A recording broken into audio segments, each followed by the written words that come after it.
மத்திய அரசு சில சட்ட திருத்தங்களை மேற்கொண்டால் மட்டுமே தமிழகத்தில் ஜல்லிக்கட்டு நடத்தும் சாத்தியக்கூறுகள் ஏற்படும் என உச்சநீதிமன்ற வழக்கறிஞர் ராகேஷ் சர்மா கூறியுள்ளார்.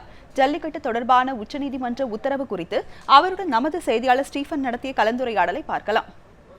மத்திய அரசின் அறிவிக்கையை எதிர்த்து உச்சநீதிமன்றத்தை விலங்குகள் நல வாரியம் சார்பில் தொடரப்பட்ட வழக்கில் உச்சநீதிமன்றமானது இன்றைக்கு இடைக்கால தடை விதித்து உத்தரவிட்டிருக்கிறது. உச்சநீதிமன்றத்தினுடைய தீர்ப்புகள் என்ன, உச்சநீதிமன்றம் என்னென்ன விஷயங்கள் எல்லாம் ஜல்லிக்கட்டு விவகாரம் தொடர்பாக தெரிவித்திருக்கிறது என்பதெல்லாம் குறித்து நம்மோடு பகிர்ந்து கொள்வதற்காக உச்சநீதிமன்ற வழக்கறிஞர் ராகேஷ் சர்மா நம்மோடு இருக்கிறார். அவரோடு பேசும். சார் வணக்கம் சார். இன்றைக்கு உச்சநீதிமன்றத்தால் வழங்கப்பட்டிருக்கக்கூடிய அந்த தீர்ப்பினுடைய முழு விவரம் என்ன சார்? இன்னைக்கு ஆக்சுவலா மத்திய அரசு கடந்த 7ஆம் தேதி கொண்டு வந்த நோட்டிபிகேஷனை எதிர்த்து பல விலங்கு நல அமைப்புகள் வழக்கு பதிவு பண்ணியிருந்தாங்க உச்சநீதிமன்றத்தில். அதோடைய விசாரணை இன்னைக்கு உச்சநீதிமன்றத்தில் வந்தது. அந்த விசாரணையின் போது பெட்டிஷனர்ஸ் சைட்ல இருந்தும், சென்ட்ரல் கவர்மெண்ட் சைட்ல இருந்தும், ஸ்டேட் கவர்மெண்ட் சைட்ல இருந்தும் ஆர்கியூ பண்ணாங்க.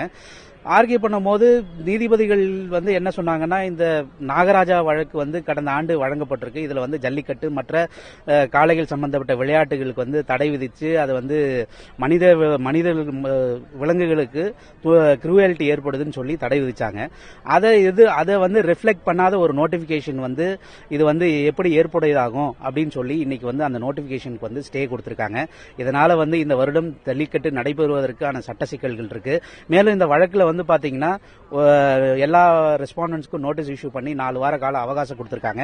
அதற்குள்ள பதில் தாக்கல் செய்யலாம். மற்றும் இந்த வழக்குகள் நிலுவையில் இருக்கு. மத்திய அரசாங்கம் இந்த வழக்குல நிலுவையில் இருக்கக்கூடிய வழக்குல தன்னுடைய வாதங்களை சிறப்பாகவும், மாநில அரசும் சிறப்பாகவும் ஈடுபட்டு இந்த ஜல்லிக்கட்டுக்கான தடைகளை நீக்குவதற்கான முயற்சிகளை மேற்கொள்வதற்கான வாய்ப்புகள் அமைஞ்சிருக்கு. உச்சநீதிமன்ற நீதிபதி தீபக் மிஸ்ராவை பொறுத்தவரையில் அவர் ஒரு கருத்தை தெரிவித்திருந்தார். அந்த கருத்து என்னவென்றால், அதாவது 21ஆம் நூற்றாண்டில் பாரம்பரியம் என்ற பெயரில் ஜல்லிக்கட்டு விளையாட்டை நடத்தலாமா அப்படி என்ற ஒரு கேள்வியை முன்வைத்திருந்தார்.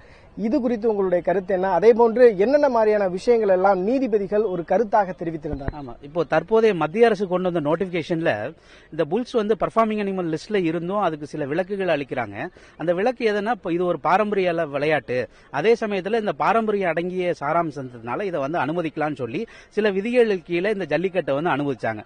சோ இதை பார்வையிட்ட நீதிபதிகள் என்ன சொன்னாங்கன்னா, இல்ல இந்த 21ஆம் நூற்றாண்டுல என்னதான் பாரம்பரியம் இருந்தாலும் மிருகங்கள் மீது இது தொடுக்கக்கூடக்கூடிய வன்முறையை இது ஏற்க முடியாது, இது அரசியலமைப்புக்கு எதிரானதுன்னு சொல்லி, டைரக்டிவ் பிரின்சிபல் ஆஃப் ஸ்டேட் பாலிசிக்கு எதிரானதுன்னு சொல்லி இந்த நோட்டிபிகேஷனுக்கு தடை உத்தரவு பிறப்பிச்சிட்டாங்க. தமிழக அரசு சார்பில் ஏற்கனவே ஒரு மறுசீராய்வு மனு உச்சநீதிமன்றத்தில் ஜல்லிக்கட்டு விவகாரம் தொடர்பாக தாக்கல் செய்யப்பட்டிருக்குது. அதே மாதிரி ஒரு கேவியேட் மனு ரீசெண்டா தாக்கல் பண்ணியிருந்தாங்க. இப்படி இருக்கக்கூடிய சூழ்நிலையில தமிழக அரசு மூலியமா என்னென்ன விஷயங்கள் எல்லாம் சட்ட ரீதியாக செய்ய முடியுமோ அதெல்லாம் செஞ்சிருந்தாங்க. இருந்தாலும் கூட இனிவரும் காலங்களில் தமிழக அரசுக்கு என்ன மாதிரியான சட்ட ரீதியான நெருக்கடிகள் இருக்கும், தமிழக அரசு இந்த சட்ட நெருக்கடிகளை எப்படி அணுக வேண்டும்? இல்ல, இப்போ தமிழக அரசு கடந்த ஆண்டு வந்த நாகராஜா தீர்ப்பை எதிர்த்து ஒரு மறுசீராய்வு மனு போட்டிருக்காங்க. அது இன்னும் உச்சநீதிமன்றத்தில் நிலுவையில் இருக்கு.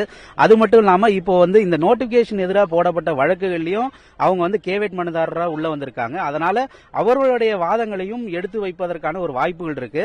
சட்ட ரீதியில இது உச்சநீதிமன்றத்தில் தனக்கு ஒரு வாய்ப்பா கருதி இது சிறப்பான முறையில் செயல்பட முடியும். அது மட்டும் இல்லாம இந்த மத்திய அரசாங்கம் இது சம்பந்தமாக பாராளுமன்றத்தில் சில சட்டங்களை கொண்டு வந்தால்தான் இது இந்த வழக்குக்கு பாத்தீங்கன்னா ஜல்லிக்கட்டு நடைபெறுவதற்கு ஒரு உறுதுணையா அமையும்.